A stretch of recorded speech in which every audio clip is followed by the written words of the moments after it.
पिछले जन्म के संस्कार इस जन्म में आदत बन जाते हैं। इस जन्म की आदतें अगले जन्म में फिर संस्कार बन जाएंगी। फिर अंत कहां है? अंत है इस बात में, इस सत्य को जान लेने में कि तुम संस्कार नहीं हो, तुम आदत नहीं हो। अंत है इस सत्य के प्रति जाग जाने में कि तुम पृथक हो। अंत है होश में, अंत है साक्षी भाव में।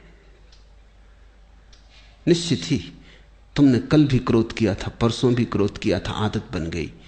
आज किसी ने जरा सा उकसा दिया, अंगारा तो था ही भीतर, रोज रोज संभाला था, हो गए। राख भी जमी थी तो बस ऊपर जरा सी परत थी, किसी ने फूंक मार दी, परत झड़ गई, अंगारा बाहर आ गया, तुम क्रोध से भर गए। आज तुम क्रोध करोगे, कल के लिए फिर और तैयारी हो गई। ऐसे रोज रोज तुम अभ्यास बनाते जाओगे, संस्कार गहन होता जाएगा। और जितना संस्कार गहन हो जाएगा उतने ही तुम यंत्रवत हो जाओगे। कोई भी तुम्हारी बटन दबा दे तो क्रोध करवा दे, कोई भी तुम्हारी बटन दबा दे तो तुम प्रसन्न हो जाओ। कोई भी झुक के नमस्कार कर ले, तुम्हारी प्रशंसा कर दे तो तुम गदगद। कोई जरा गाली दे दे तो तुम जार जार। तुम यंत्रवत हो जाओगे और बटने लोगों को पता हो जाती। सबको पता है एक दूसरे की बटने, कहां से दबा दो कि सब ठीक हो जाता है, कहां से दबा दो कि सब गड़बड़ हो जाता है। तुम मशीन हो क्या या मनुष्य हो?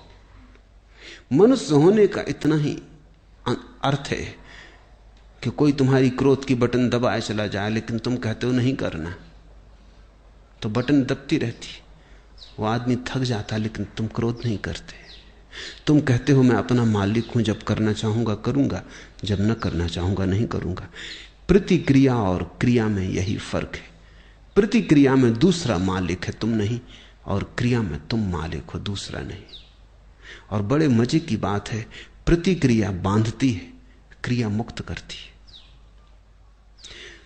जो अपने कर्म का मालिक है उसके कर्म का कोई संस्कार नहीं बनता, और जो अपने कर्म का मालिक नहीं है, जो प्रतिकर्म करता है, रिएक्ट होता है सिर्फ, उस आदमी के जीवन में बंधन बनते चले जाते हैं। रोज रोज जाल मजबूत होता चला जाता है। आखिर में तुम पाते हो तुम तो बचे ही नहीं, आदतों का एक ढेर, मुर्दा ढेर, जिसमें से जीवन कभी का उड़ चुका। पक्षी तो जा चुका है जीवन का बहुत पहले, कटघरा छूट गया है, पिंजड़ा छूट गया है। जागो इसके पहले कि देर हो जाए, और आदतों से मुक्त होना शुरू करो। मैं तुमसे ये नहीं कह रहा कि बुरी आदतों से मुक्त हो जाओ और भली आदतें बना लो। तुम्हारे महात्मागण तुमसे यही कह रहे हैं। वो तुमसे कहते हैं बुरी आदतें छोड़ो, अच्छी बनाओ। मैं तुमसे कहता हूं आदत छोड़ो। बुरी और अच्छी आदत से कोई फर्क नहीं पड़ता। लोहे का हो पिंजड़ा की सोने का, क्या फर्क पड़ता है? एक आदमी को सिगरेट पीने की आदत है, सारी दुनिया बुरी कहती। दूसरे को माला फेरने की आदत है, सारी दुनिया अच्छा कहती। जो सिगरेट पीता है वो अगर न पिए तो मुसीबत मालूम होती, जो माला फेरता अगर न फेरने दो तो मुसीबत मालूम होती। दोनों गुलाम हैं। एक को उठते ही से सिगरेट चाहिए, दूसरे को उठते ही से माला चाहिए। माला वाले को माला न मिले तो माला की तलफ लगती, सिगरेट वाले को सिगरेट न मिले तो सिगरेट की तलफ लगती। ऐसे बुनियाद में बहुत फासला नहीं है। सिगरेट भी एक तरह का माला फेरना है। धुआं भीतर ले गए बाहर ले गए, भीतर ले गए बाहर ले, मन के फिरा रहे हैं बाहर भीतर। धुएं की माला है, जरा सूक्ष्म है। कोई अपना कंकड़ पत्थर की फेर रहा है, जरा स्थूल है।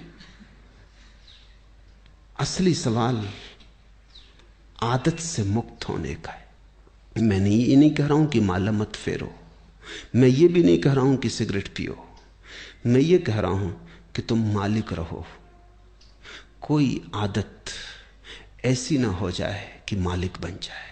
कोई आदत, मंदिर जाने की आदत भी मालिक ना हो जाए, ध्यान करने की आदत भी मालिक ना हो जाए। मालिक तुम ही रहो। मालकियत बचा के आदत का उपयोग कर लेना, यही साधना है।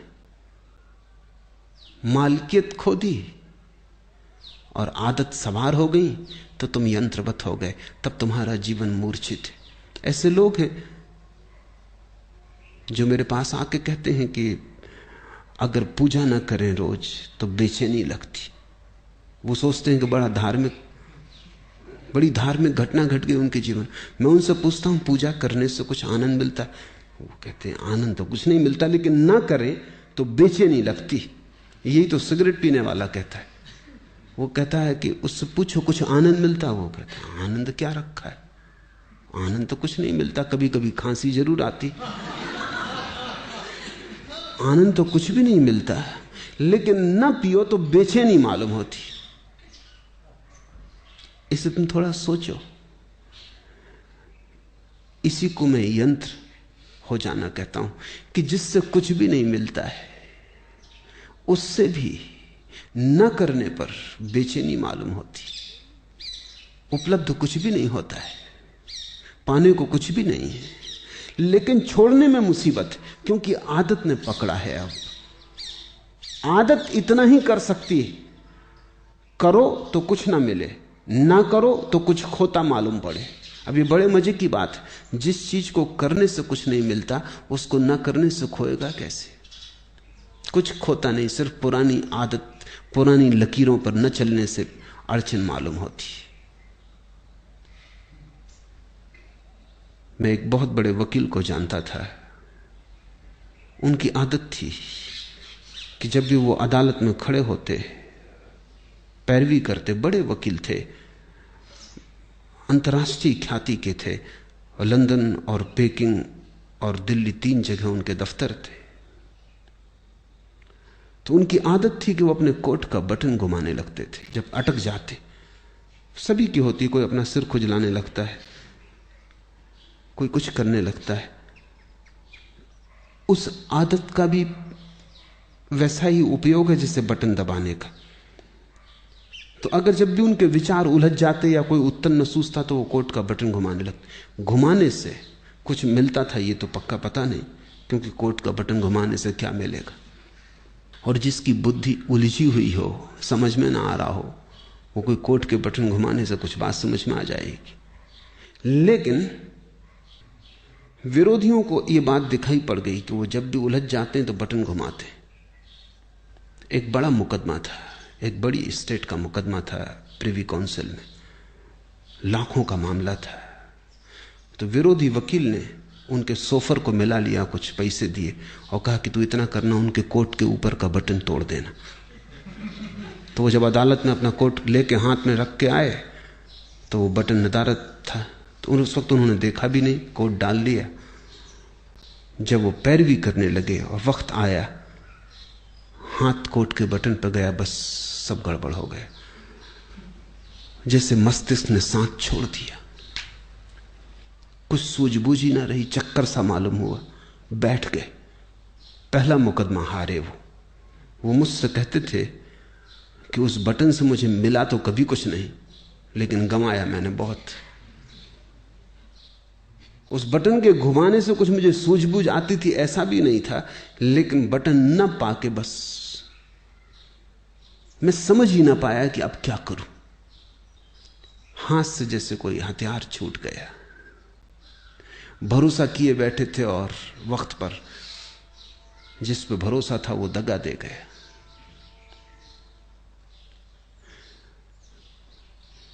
जिनको तुम आदतें कहते हो, बुरी हो या भली, इससे कोई भेद नहीं पड़ता।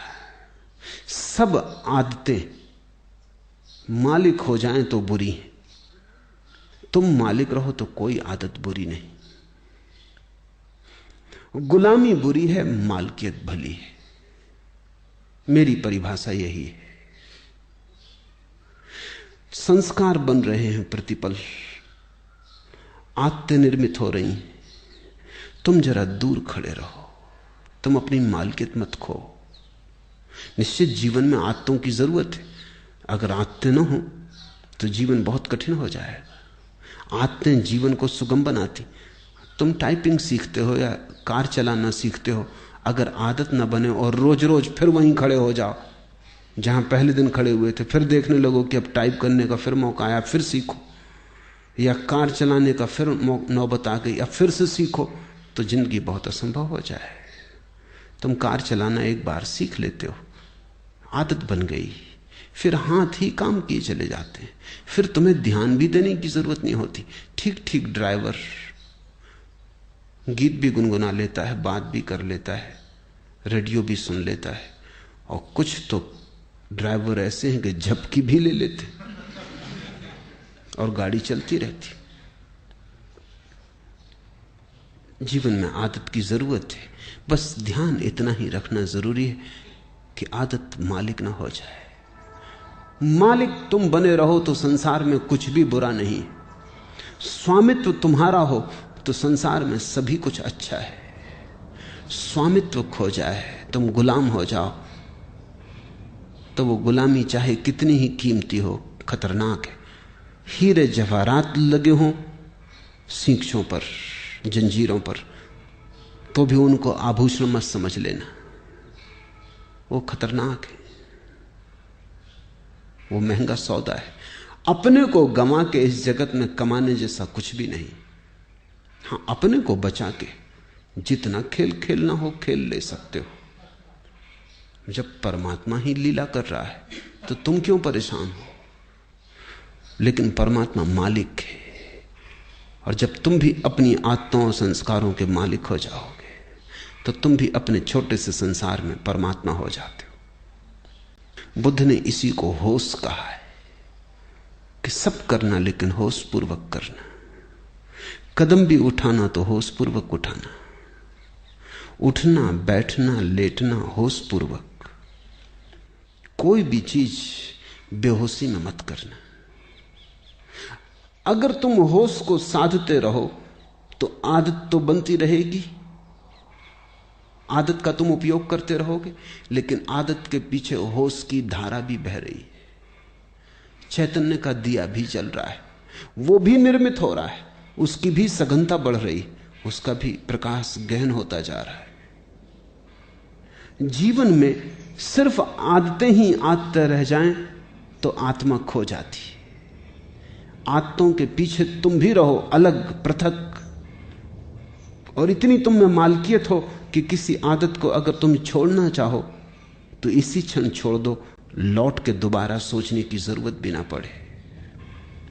मैंने सुना है कि जब पहली दफा उत्तर ध्रुव पर यात्री पहुंचे तो वो एक बड़ी मुसीबत में पड़े।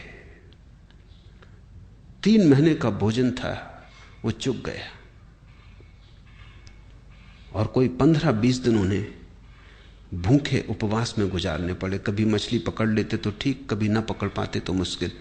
जहाज उलझ गया, बर्फ में फंस गया।